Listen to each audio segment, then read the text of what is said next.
You want me to start? Hi. Hello. Hello today. Hi, Hi. I'm Bentley, and I'm Matt.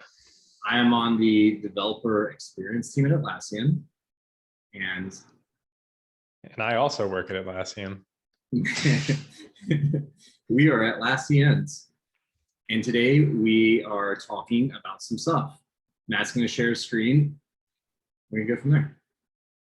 Yeah, both Bentley and I have worked on Trello's Power-Ups for a long time now. So we have thoughts, and hopefully some of those thoughts can be useful to other people and not just us. So let's take a look. If you've seen our past videos, we've done 2 videos now on building a weather Power-Up for Trello. And we're actually going to come back and use that a little bit, I think, as we talk about this. So as a reminder, let's remind ourselves what that even looks like. Ignore all my desktop filled with screenshots. Terrible organization. Anyway, so I've got this Trello board here. As a reminder, the weather Power-Up is enabled on this, and code's all open source on GitHub. We'll take a look at that later. It adds weather information to cards that have location data. So if a card has a location like Death Valley here, then our Power-Up can say, okay, it's currently 78 with a 1 mile an hour wind speed and conditions are clear. Sounds actually quite lovely for Death Valley. And so we do that kind of for all of our cards here. And so we went through building that, and then we did a whole nother video. We went through localizing that, right? Like not everybody wants the temperature in degrees Fahrenheit. It's not terribly useful for many people. Same thing with wind speed and miles per hour. So went through localizing that, both kind of translating things like wind speed and temperature, and also using the correct units based on your locale. So that's nice. We've got kind of a very nice usable Power-Up here. But I think today it's worth talking about something that is what I think far harder than making a Power-Up. And that's making one kind of that knows its user and can securely communicate with itself. I think this goes probably further than Power-Ups in general, right? Like, how do you have servers sitting in a cloud somewhere, you've got your client app deployed somewhere. How do you know when requests are coming to your server, who those are coming from, whether you should be serving them or not? Right, like this is a classic, I think, problem if you're developing for the web or really anything where you have kind of a client server model and you need to know on the server whether or not you should be serving these requests. Interestingly, of course. I believe you're describing authentication. I suppose so, right? Authentication is saying, do I know who this request comes from? Like, can I authenticate the request? Yeah, I think that's right. We haven't had to do that really for the weather Power-Up so far, because the weather Power-Up makes all its requests to load weather data directly from the client. So in this case, up until now, we have had no server component. But I think let's put ourselves in the mindset of, and this is kind of very real, right? The weather API that we're using, like in this case, we're using their free tier, which has limits.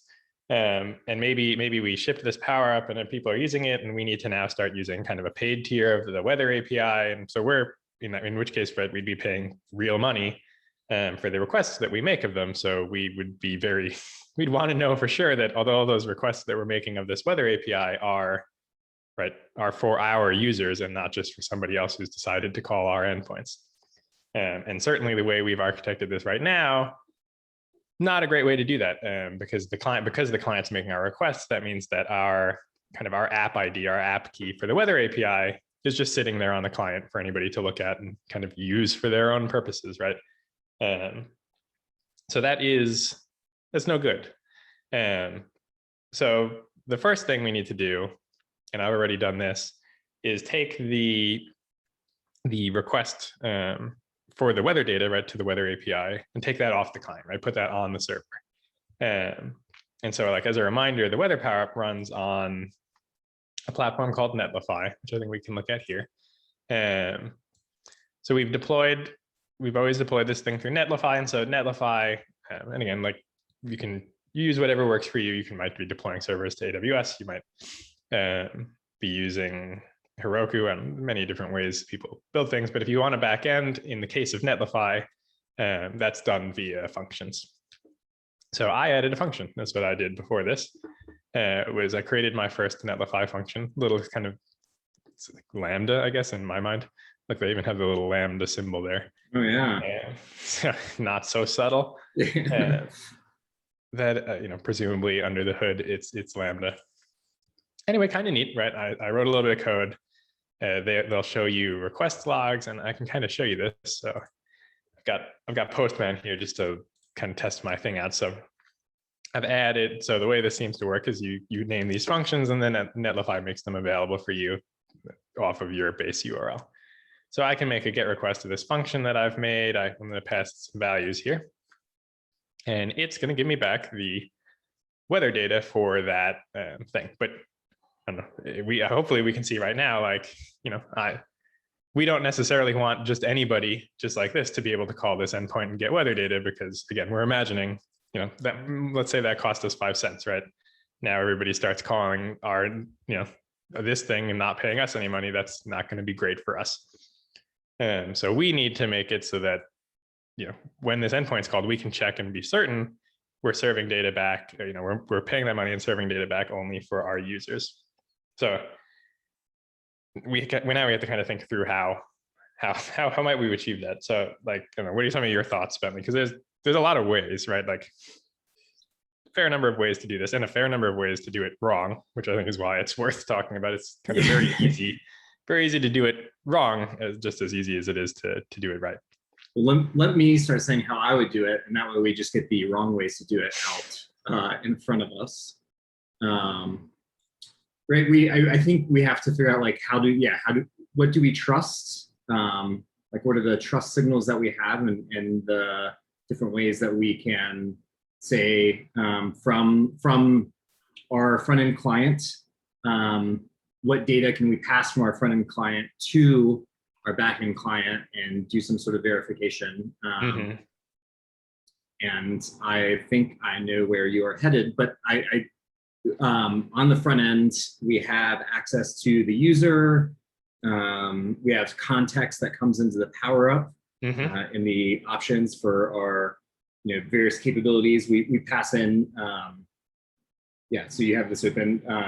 You get options passed into your capability handlers, and you can trust that the data, the context coming into the Power-Up is what it says it is, right? Like we do say that when we give you context, you can trust that context. So from there, can I say t.job? Oh, yeah. I mean, you can make whatever guesses you'd like to make. I think there's a whole smattering, right? Like there's no one right way to do this, right? There's going to be easier ways, harder ways, and then a whole smattering of wrong ways. I think you kind of started alluding, I think, towards one of the easy wrong ways, right? Which is using this context, right? Like, because as you just said, right? Like we're telling you that, hey, like if Trello tells you that this request is about this card or this particular member, that you can trust that, right? And so, well, let me pose to you, right? Why can't I just send that to my server, right? Why can't I just take, when we want to fetch weather data, I'll take what Trello tells me, right? Like, okay, this is this card, this board, this member, right? And then when I make my request to my backend here, why can't I just send that along and validate that? Right, because that's no different than you just having that's like there's no sort of not signing, but there's nothing stopping anyone from doing the exact same thing, right? And making those requests on your behalf. You are trying to stop someone from making requests that you aren't sending. Right, like I could just copy and paste that, whatever that, let's say we do it that way. I watch the network tab, I can grab that exact request and fire it away in my Postman, and I'm still blowing up your 5 cents when really you don't want me to do that. Right. And in certain cases, right, it's whether that and you can extend this, right? Maybe you're charging users, right, in as part of that too, right? And the last thing you'd want is let's say we're trying to pass that cost on to the user. So I'm keeping track of, okay, Matt has requested data, weather data 100 times this month, so I'm gonna bill him $5. Bentley has requested it 10 times, I'll bill him 50 cents. Well, the last thing you'd want is me to realize that and then be like, well, let me go grab Bentley's ID and start making these requests with his ID so that the bills go to him and not to me, right? Right. Yeah. You in that case, like in a lot of ways, you'd be treating the ID as like the secret, right? Then if that's the thing that you're keying your billing off of, you don't want to have that out in the open. Oh, and I'm going to ask a question. This is where I'm definitely pushing beyond my raw working knowledge. I would have to Google this to know. Is there any way to verify, or does the origin of the requests? Sorry. Okay. Right. It just hit me. I was like, this is good. Yeah. Your requests are always going to be coming from that specific Netlify URL. So I'm guessing that there are security mechanisms that you can use to say, hey, this is coming from this domain, and on your server side, you're going to want to say only accept requests from this domain. Yeah, I like that. I think that's interesting, right? Because I think that's it's not secure. Well, we'll start with that, right? So, which is to say, so what we're talking about here, right? If we look at let's just take this request, right, where we loaded the JavaScript for the weather Power-Up, right? And we can see in the request, here we have two things that are kind of exactly what you're getting at, right? Both the host of the request as well as usually perhaps what you would check is the referrer, right? And so for sure, right, we can say when we get a request, we can look at that request and say, okay, what's the referrer of this request, and is it us, right? Like, and I think that's like, it's not bad to have that as one of your checks. However, right, I think this is similar. Like, this is not secure insofar as, sure, you generally can't convince the browser to fake that on your behalf. But right, if we go back to Postman and I say, okay, yeah, I'm going to I would like to add a referrer header here, and that header is going to be us, right? Or like the thing that it expects. Well, again, it's not, just like you said, right? It's not a secret. It's public information. People may not know that you're checking it, which is kind of convenient, right? Like they don't necessarily see your source code. In this case, the Weather Power-Up's source code is open source. So somebody could look at that and see, oh, okay, it's checking the referrer is this. Cool, let me add that referrer to my request, and it'll be happy with me there. So I think that's both an interesting thing to check, but is certainly not independently something you could rely on, right? Because again, it's public information, and therefore somebody could send that along with their request, and now it can't be guaranteed. Okay, so we've spoken about two things that are, well, one thing that's wrong, one thing that's better but still wrong, if it's the only thing that you're checking. Now let's try to go towards, there are a couple of ways to do this right, varying levels of difficulty. Or do you want to start us off with one thing that you think might be right or might be secure? Let's, again, lots of right. I'm guessing there's going to be some sort of signing that occurs. Do we, like, not hashing, but I'm trying to think what we have access to that we can validate. Like, we want to, from the front end, maybe like package the request in such a way that we send something along with it, that then on the server, we unpack and say, we, not necessarily a shared secret, but some way of saying like, hey, the only way that you would have been able to make this hash or, this validation, you sent us something that you could only make if you were the person, you could only the people we expect could make that request. Right. Yeah, I think that can be easily a trap, I think, for people, right? Like, people might think, oh, okay, I'll encrypt something. Like, I'll have my client encrypt or sign something and send that to the server, and then like that's how I'll trust right now. that alone is not good enough, again, because your client code is distributed, right? So anybody could go in there and copy the same, like, okay, here's how they encrypt, or here's how they sign. I'm just going to do the same thing. So anything that you do on pretty much anything you do on the client side, you're not going to trust because you ship that client, which means anybody can kind of duplicate it. So any signing or otherwise is going to have to come not from a client, but from a server.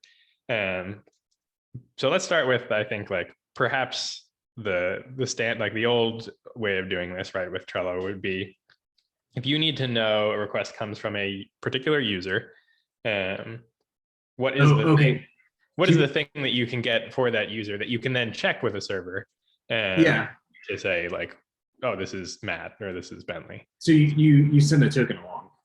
I totally forget that that it's actually safe to send a token across the wire because we're using HTTPS. But yeah, so you can blast a token along with the request, and then your server is going to take that token, make a request to Trello with it, maybe to like /member/me, and say, hey, is this the person, like, do I get back at 200? If so, like, then this is the valid token, like, we can't trust this. And therefore we're going to make the request. Yeah, and that second portion there is critical, right? Like, if you didn't have your server confirm with Trello server that, like, this is still a perfectly good valid token, there are lots of different ways that you can get in trouble, right? That might be a fake token. It might have been a real token at one point, and maybe you checked the very first time, but then you don't check anymore, and now it's not a good, like, now it's a revoked or an invalid token that maybe you shouldn't be trusting anymore. Right? Maybe they revoked it because the token leaked, right? And so you very much shouldn't be trusting that token. And so in order to trust the token, as you said, right, your server needs to ask Trello server, like, hey, this token, like, you check out, like, who is this? And at which point you've authenticated, right? You've authenticated the user because some server, right, that you trust is telling you that the thing you have represents a particular user.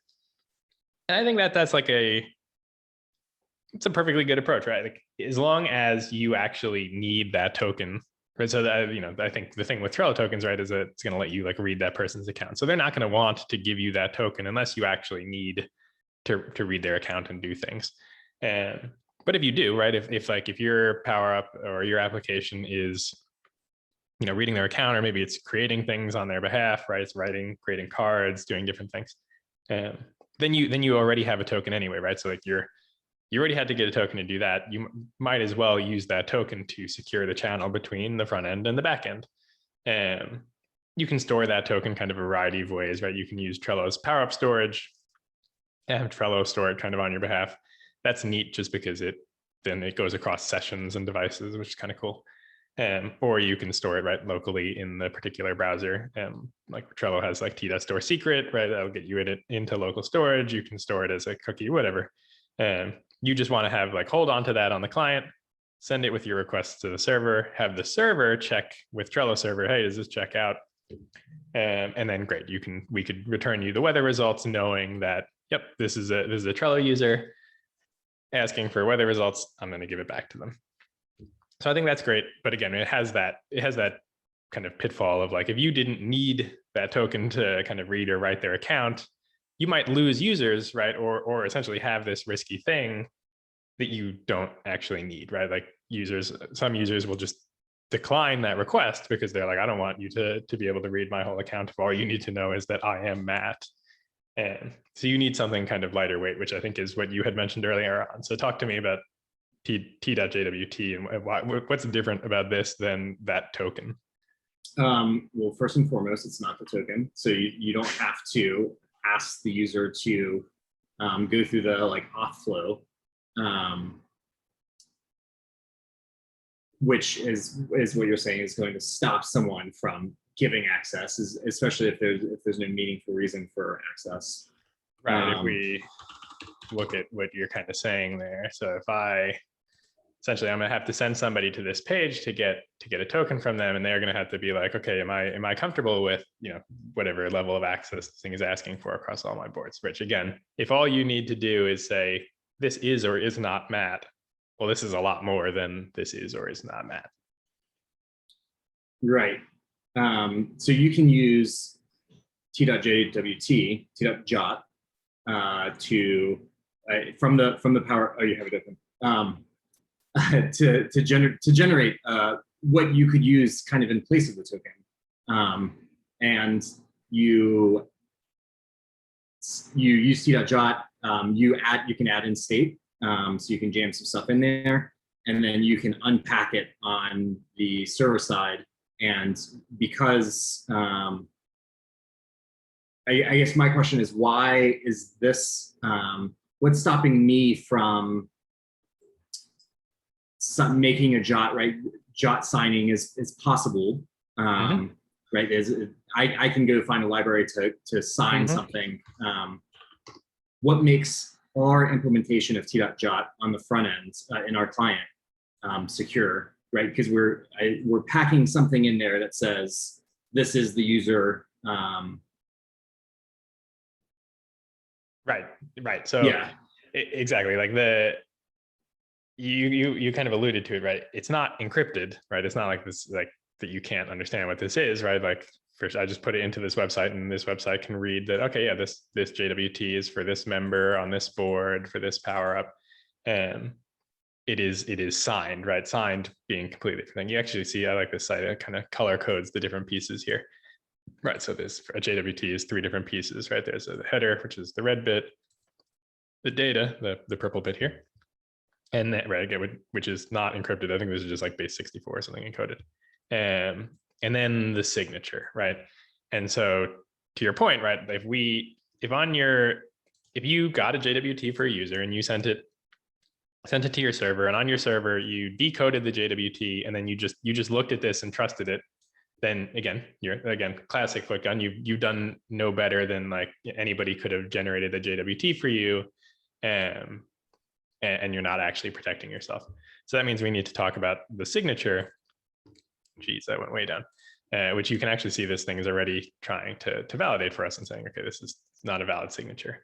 So the reason that the signature is what protects you here is that it is signed by Trello server, right? So like Trello server holds a set of private keys that nobody other than Trello server knows. Because if you knew Trello server's private keys, then you could sign JWTs as Trello server, and that would be bad.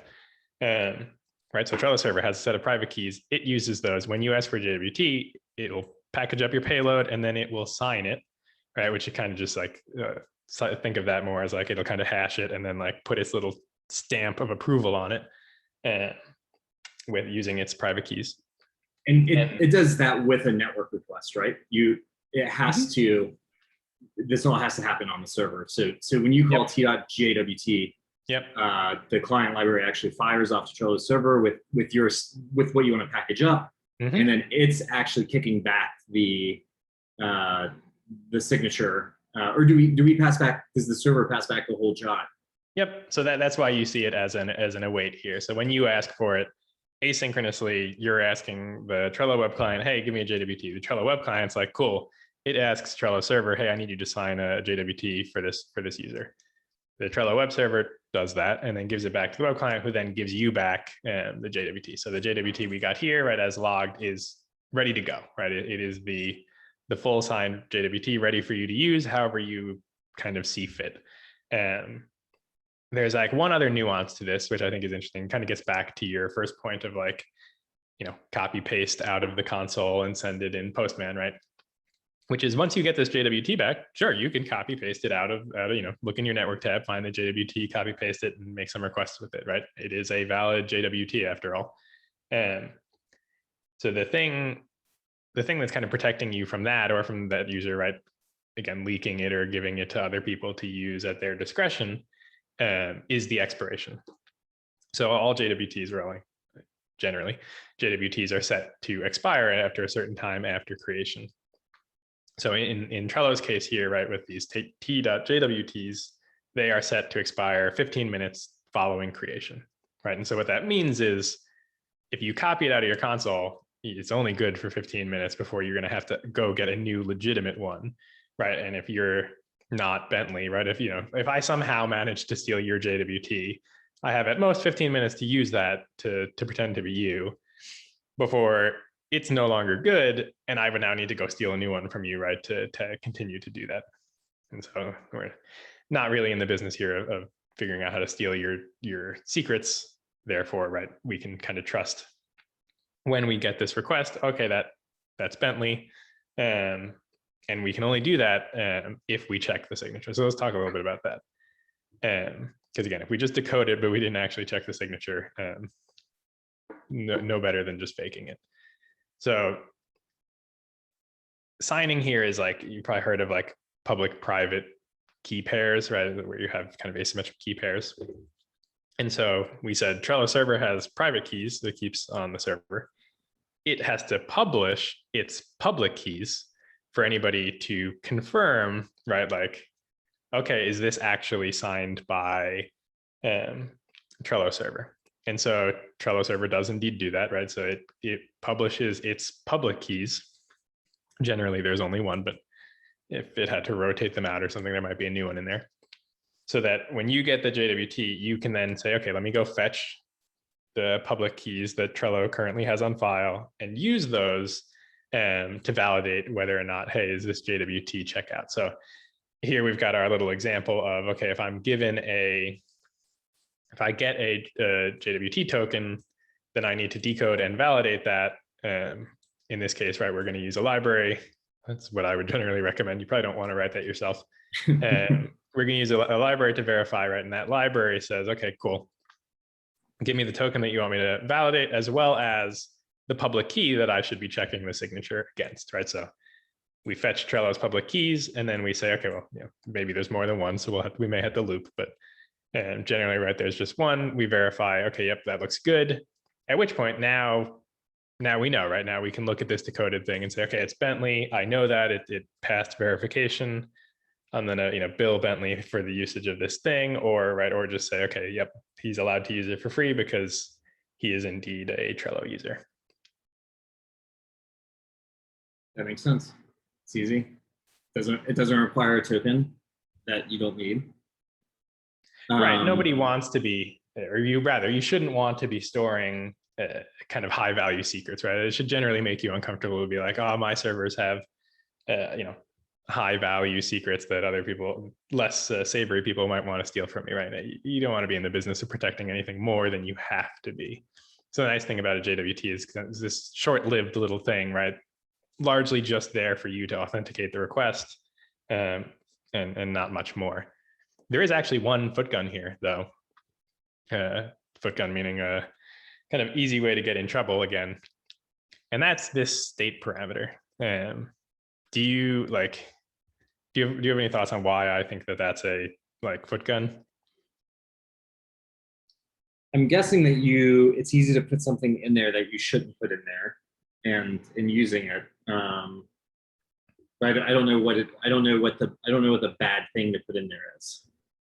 Right. I think the way I think about it is which of these fields that you can trust, right? So when Trello server generates this JWT for you, it is going to it itself is going to confirm on your behalf that okay, this JWT was in fact generated from this board, was in fact generated by this member, was in fact requested by this Power-Up, right?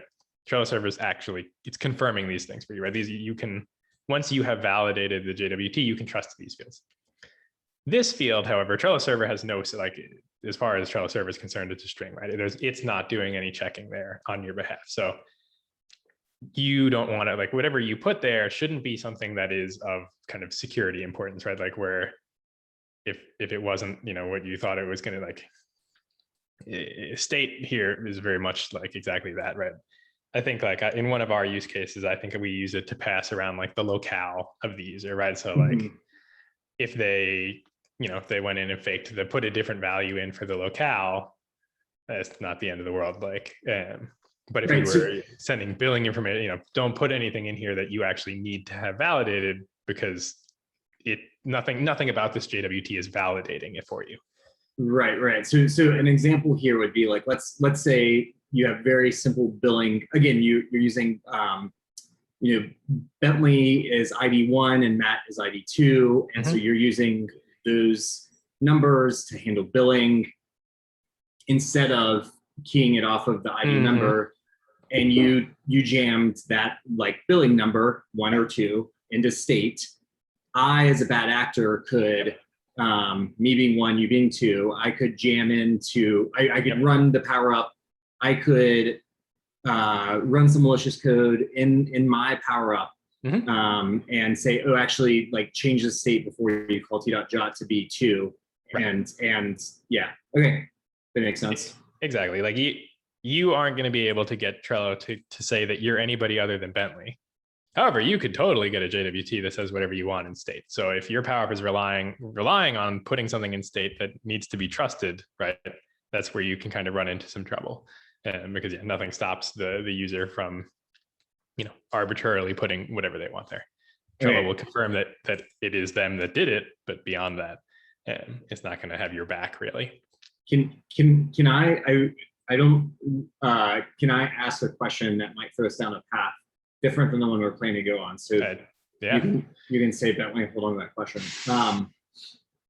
I think the scenario that we have is a good one where it's like we want to handle like one user having one account, but Trello is a very team oriented tool, hashtag ad, where more often than not, sponsored, they are in fact sponsoring me.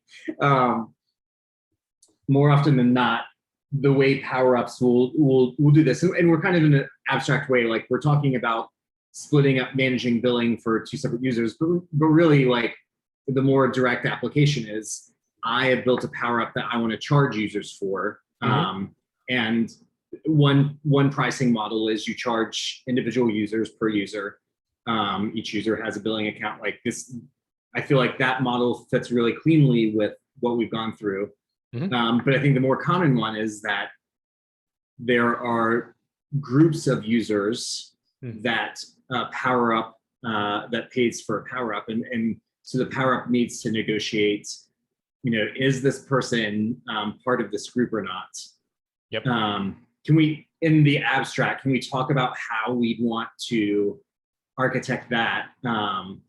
Yeah.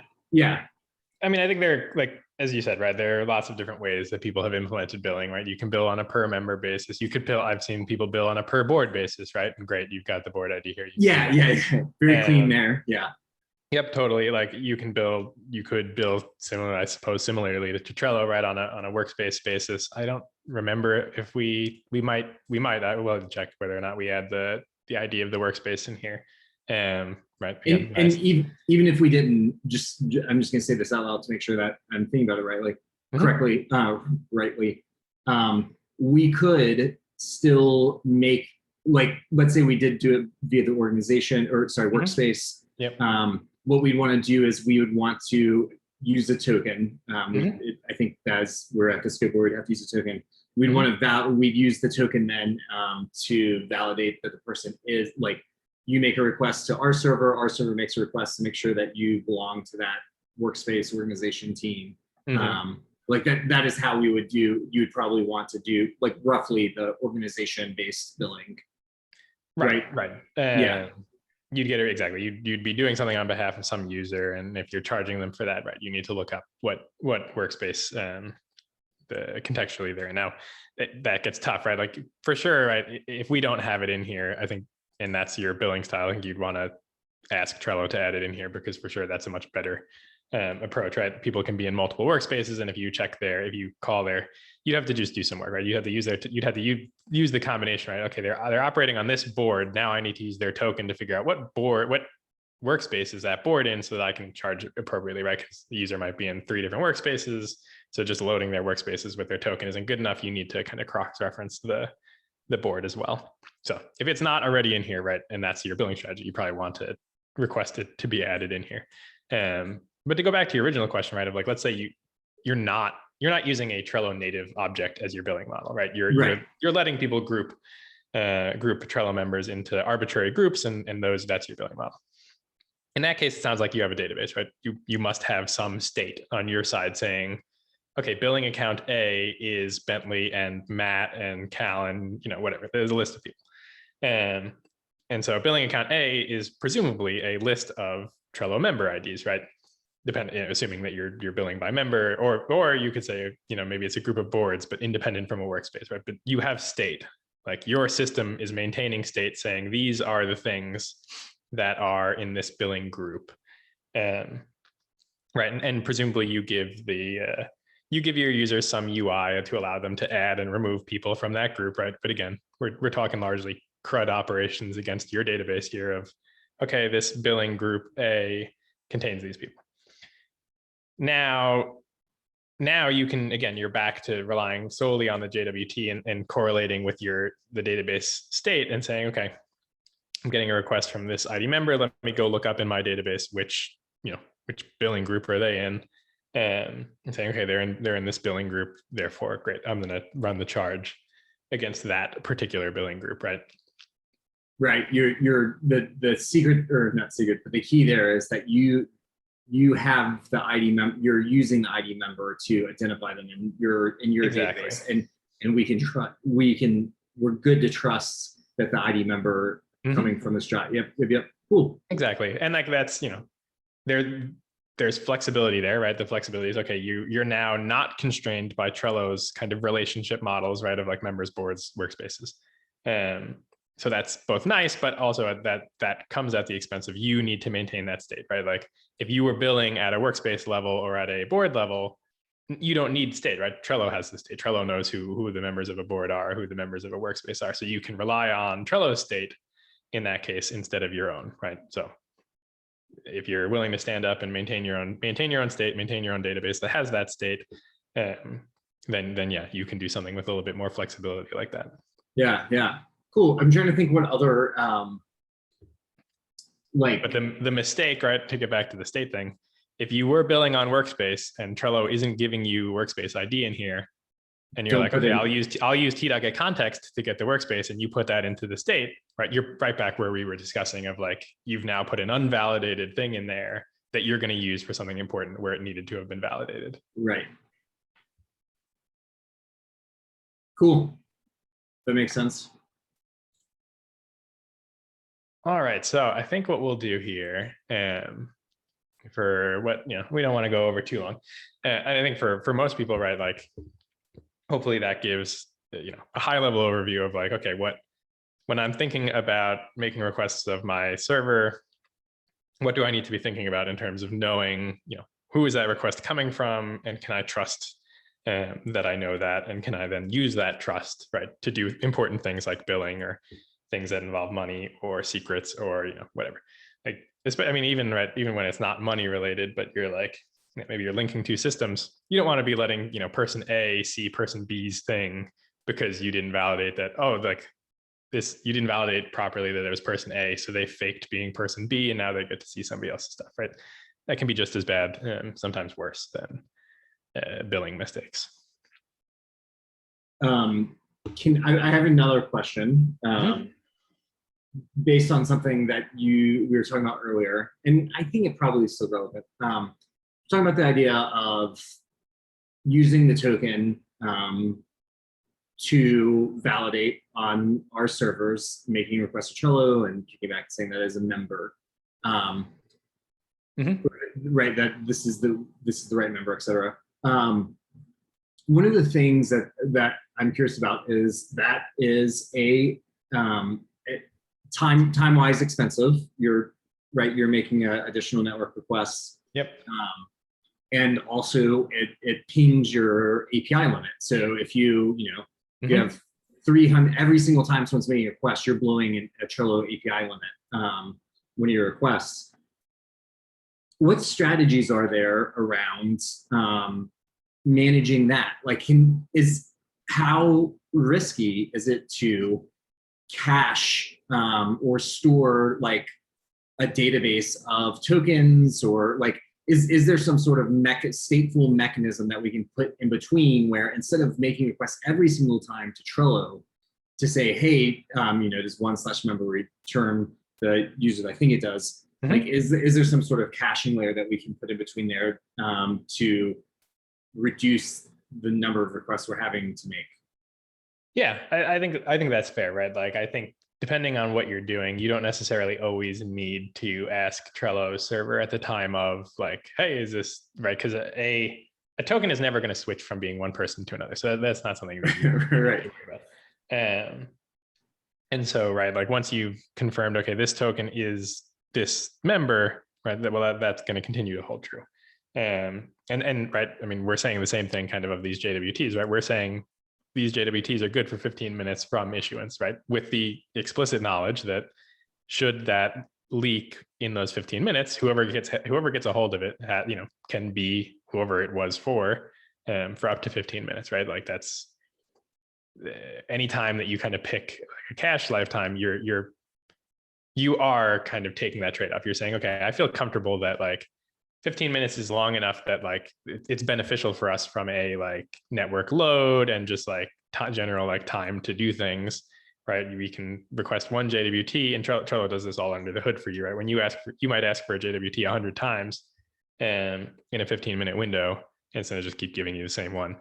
So it's not actually incurring, it's only going to incur that network request to get it for you once, and then it's just going to keep giving you back the same thing for a while. Eventually it'll get close to its expiry and it'll actually get a new one. But right, so like we are making that trade-off of, okay, like if we trusted this not at all, we'd have to get a fresh one every time. Now, even that in itself is kind of difficult, because with a JWT, it needs to last long enough between the time that it was issued and the time that you validate it, right? Which, depending on network conditions and just what's going on, is more than zero, right? Like it's some number of seconds or minutes between when Trello server mints it and when your server can validate it, right? And if it expires before, then you really should not trust it, right? Like you cannot trust an expired JWT, so it needs to be good enough to cover that window. So I think it's perfectly reasonable, right? And again, it comes down to like what you're using the token for and how comfortable you feel with it potentially being. If you check that token once when you very first get it, and then in your database you say, okay, this token, this member, from now on, anytime I get a request with that token, I'll assume it's that member. Right, just classic shared secret style. That's fine insofar as you choose how long you want to take that kind of risk for. And again, risk here is like, did the token leak somehow, right? Which again, somewhat in your control, right? Hopefully your security practices are good and you're helping the user, right, avoid leaking that token, making it very hard for that to happen. In which case you'll be comfortable with a longer kind of trust period, versus saying, okay, in these certain cases where I'm getting a request from this user, right? Like let's say they're like changing billing details or changing other sensitive data in that particular request, right? Maybe you want to like check it on that request and not use your cached, okay, this is this, just so that you can kind of be certain, like, okay, like on the high value requests, I'll check it. And then on some of the others, right, I'll use the cached value. And that's like, it's right, like judge that based on like, how's the load on your server? Like, are you getting rate limited by Trello server because of how often you're having to check the token? Like how much do you have to dial back to make that work for you? It'll be a little bit different, but I think, the decision kind of to be made. Yeah. Cognizant of the trade-offs. Yeah. I don't think I was trying to think if I had any other questions. I don't think I do. Cool. Well, what I was going to do, but we don't have too much time for it, so we're not going to dive too deep into it, but I'll kind of poke at it. And then for those watching who end up being interested, the code for Weather Power-Up, right, is open source on GitHub. You'll be able to kind of find the changes we've made there, right, in terms of, okay, great, now it asks for a JWT, the function validates the JWT. If it doesn't validate, it gets an error. If it does, great, we fetch the weather data. You'll be able to kind of see that all in there at your own pace.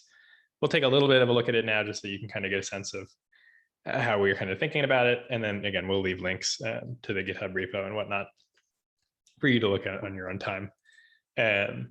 Really, right, like the main change that we're going to look at when we make changes here is right now we're looking at the client's API, right? And right now it is making a request directly to the weather API, which is what we want to stop doing.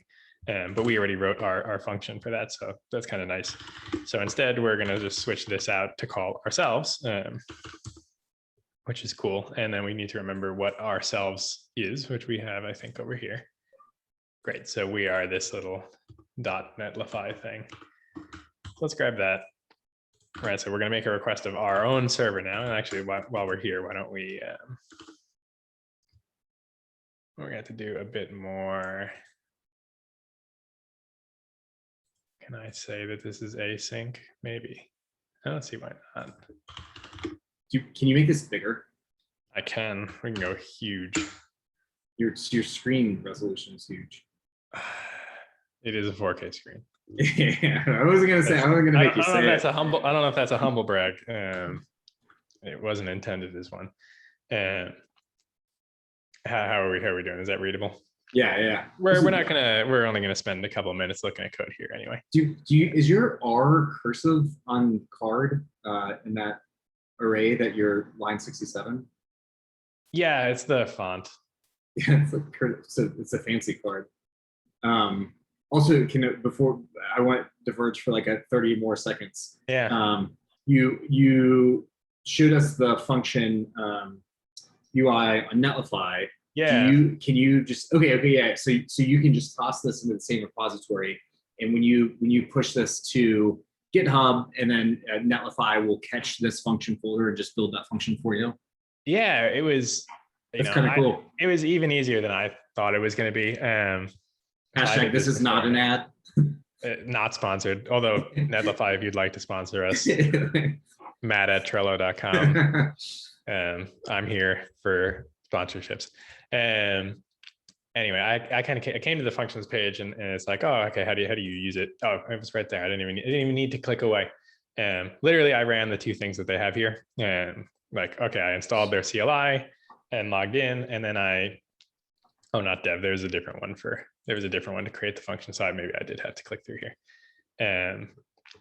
Oh, but you can run it locally too. Right. So their little CLI thing was great. Like it just asks you like, what would you like to call your function? Where would you like your function to be? So I was like, oh, call it forecast. Great. And like, yeah, just have it live in the root. So Netlify CLI is actually the thing that created this folder for me. It created the .netlify stuff. It updated my git ignore. When you're setting it up, it even asks you, it has like 5 different template functions for you to start with. So you can actually see it. It added a hello world one for me, which I've since edited. But lovely, right? I deployed their hello world one just to see, right? And by deploy, I mean, I pushed it up, Netlify auto deployed it. And then, I was able to hit the endpoint and it returned a hello world to me. So again, not sponsored, but super easy to add this to Netlify. Yeah. Anyway, so we got our little function. Yeah, I've often had issues with like, this is a me problem. Find like the lambdas and serverless to be a little bit harder for me to wrap my head around, but been pleased with how this has gone. So all I did was I modified their kind of base hello world one. I brought this fetch weathercast over from the client because the client already had the logic of how do I call the weather API. We still have our app ID as an environment variable. Now this is kind of important, right? Like it's a separate thing, but also important from security. Right? If we were actually paying for these requests, right? And again, this is an open source repository. You don't want to check that in. Exactly. If I check in, if I have the app ID here and I check it in, and look, I'd be lying if I said I didn't think about that. Because I didn't nail the process end thing on the first time. And I was like, maybe I'll just put the thing in. But just like you, I stopped myself and I was like, no, I can do it the right way. So by not putting it in there, right, we're not leaking the thing that we're trying to keep private. So always try to remember, like if you got a secret, and sometimes like that can be even, I said this is an open source repository, so even more top of mind, don't put secrets in there. Even if it's a private one, try to not like, you don't know, like at some point somebody makes that thing public, or somebody else comes and like, just best to not have it in there. And then plus even you think you removed it, but it's in the Git history, like it's in the history, right? You just go back and commit and it's still there. And then if you really want to remove it, it's a bit of a mess. So best to not be lazy. This is a good instance. Try to not be lazy. get over that hump and get it somewhere that it's in a secret place and reference it. So that's what we've done there. We've got this whole thing right now. So we're gonna have to make 2 changes. I'll just kind of go over them. I'll make them kind of off stream and we'll push them again. You can look at them later. Our 2 changes, and I'll kind of note them down here. And so when we get a request, right, I'm fine with us checking that the query parameters look legitimate. And, if you were writing this for real, you'd do a little bit more work, making sure that these look, the latitude and longitude are numbers and that the language is one that you support. You might do a little bit more validation there. But the core thing we're going to do here is we're going to say, we're going to read the JWT from an authorization header. I think that's where I suspect we'll end up putting it. Request header. And then we will need to validate that. Copy and paste the code from Trello. And 100% we're going to copy and paste the code from the Trello. That works for us because that code is JavaScript and we're writing in JavaScript. If you're doing this in a different language, a little bit more legwork will be needed to find the right library and stuff for your particular language. But JWTs are fairly popular, so I promise you that it's not that hard. Go to JWT.io. It's great for kind of learning about them, but they also list a whole libraries for every language that can do JWT validation, and they have little bits of samples there for you too. So we had to drop that here, and again, we would throw an error, or rather, we would return an error if your JWT doesn't validate, and then if it does, great, we'll fetch the weather for you and return it. Nice and simple. Or we be really malicious and we just return back fudge data. We return fake. Yeah, we return fake weather data. And yeah, truly, it's up to us what we want to do if you do not pass our test, right? And I liked Bentley's idea of it wouldn't be a bad thing for us to also check the refer header if we so please. Again, just knowing that alone is not really going to guarantee us anything, but it's there. We can check it. And then the kind of second thing we need to do, right, is we're going to call our new endpoint, right, what we got here. We'll do this all the right way, but before we call that, we need to get a JWT, which luckily for us, right, we're already using all this T, give me these T dot things, which is lovely and convenient. So really all I'm going to do here is I'll say T JWT, saying, okay, hey, I'd like a JWT, and I also want these other things. And then we'll say right here, we'll have been given our JWT, and that's lovely, right? So that when we make this request, right, we'll say something like headers authorization JWT, right? So now our client is going to be passing that signed JWT along to our along to our server so that our server can properly validate it, right? We want our client to continue to work. That's kind of the whole point. And then we'll merge this in, right? We'll have this do the caching and do the response. But now, right, we've done the work necessary, or we will. So that, yeah, if we were paying for this, if we were charging people for this, now we can actually know, okay, who's calling us? Are they actually from Trello? Who are they in Trello? What board? And we can only return the data when we think it's appropriate. So not too hard, right? We've essentially, we've done something big here. We've taken a client side only Power-Up, right? Just some JavaScript on a CDN. And we've given it a backend, and not only a backend, but a backend that actually does authorization, right? It actually checks and confirms that whoever's talking to it is somebody that is allowed to talk to it, et cetera. So kind of neat, right? It's not as hard as it sounds, even though, right, as we discussed, right, there's a lot of wrong ways to do it, some of which don't seem wrong when you're doing it, right? But that's kind of why it's a risky thing to do. And that's why it's important to try to find the right way that's easiest, the easiest right way, if you will. Hopefully nothing feels wrong as you're doing it. This feels wrong, but this feels wrong. Let me continue. Exactly. Well, this was very useful. Now we know. What are we going to talk about next time? CSPs? I mean, I love a good content security policy. Oh, CORS too is CORS. CORS is interesting. You run into it, and but that's a conversation for another day. Yeah, both. I mean, web things in general. There's just so much weird. There's so much weird stuff, and weird stuff tends to be fun. Cool. Well, thank you, Matt. This was insanely useful. You want to smash Yeah. the stop recording button? I will. Well, thank you for watching, and like, subscribe, and if you're Netlify, you know how to contact me. Matt at Trello.com. All right. Until next time, folks.